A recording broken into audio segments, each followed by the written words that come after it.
আলাইকুম বন্ধুরা, চলে আসলাম মায়ের রান্নাঘরে। আশা করি আপনারা ভালো আছেন। আলহামদুলিল্লাহ আমিও ভালো আছি।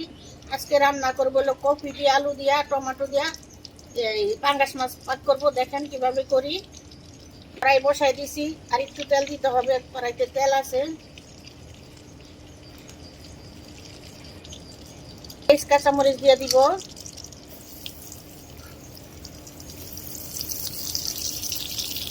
এক চামচ লবণ দিয়ে দিব। পেঁয়াজটা একটু ভাজা হোক।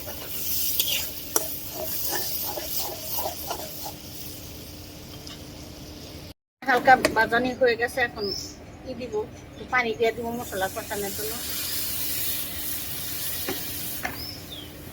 এক চামচের মতো আদা রসুন বাটা দিয়ে দিলাম। হাফ চামচ মরিচের ফাঁকি দিয়ে দিলাম। চামচ হলুদ ধনিয়ার ফাঁকি, হাফ চামচ হলুদের ফাঁকি। মশলাটা একটু কষায় নিব, কষানো হোক। এবার চলে আসলাম, মশলাটা কষানো হয়ে গেছে। তরকারি দিয়ে দিব, ফুলকপি আলু দিয়ে দিলাম।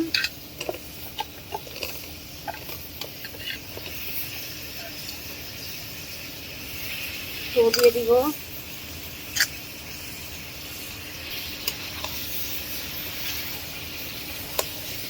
কষায় নিব ভালো করে।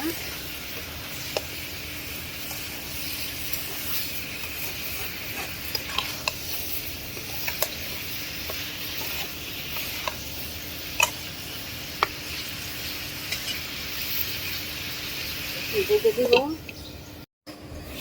চলে আসলাম, আবার ঝাড়া দিয়ে দিব।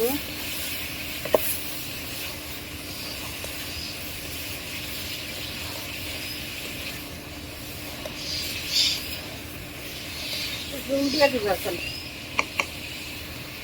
নুন দিয়ে দিলাম। উতরাইলে মাছ দিয়ে দিব। কাঁচা মাছ রান্না করবো, ভাজি নেই।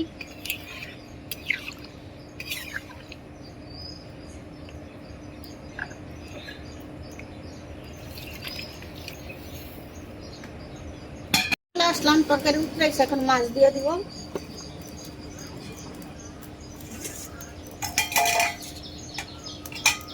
কাঁচা মাছ নিছি, মাছটি ভাজি নাই। মাছ দিয়ে দিলাম।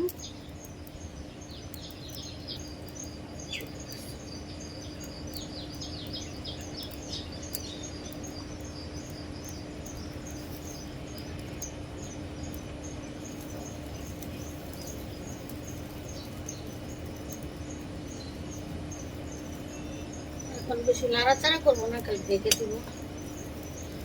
ঢেকে দিলাম। আর কিছুক্ষণ পরে চলে আসলাম।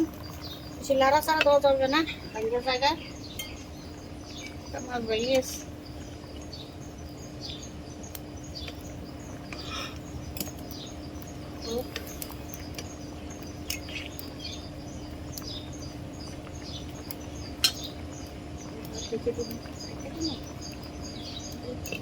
আমার তরকারি হয়ে গেছে, এখন উঠাই নিব।